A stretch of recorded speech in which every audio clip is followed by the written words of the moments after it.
ഇടുക്കി മാങ്കുളം പഞ്ചായത്തിലെ ജനവാസ മേഖലകളിൽ കാട്ടാന ശല്യത്തിന് അറുതിയില്ല. പഞ്ചായത്തിലെ 2ാം വാർഡിൽ കൃഷിയിടത്തിൽ ഇറങ്ങി കാട്ടാനകൾ വ്യാപകമായി വിളകൾ നശിപ്പിച്ചു. കാട്ടാന ശല്യം പ്രതിരോധിക്കാൻ ഫലപ്രദമായ ഇടപെടൽ വേണമെന്നാണ് ആവശ്യം.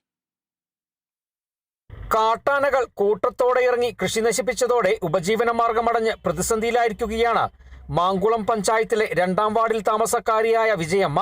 കൂട്ടമായി എത്തുന്ന കാട്ടാനകൾ കുവൈറ്റ് സിറ്റിക്ക് മുകൾ ഭാഗത്ത് താമസിക്കുന്ന വിജയമ്മയുടേതടക്കം പലരുടെയും കൃഷികൾ പിഴുതെറിയുകയാണ്. തെങ്ങ്, കമുക്, വാഴ, ജാതി തുടങ്ങി എല്ലാ കൃഷികളും കാട്ടാനകൾ നശിപ്പിച്ചു.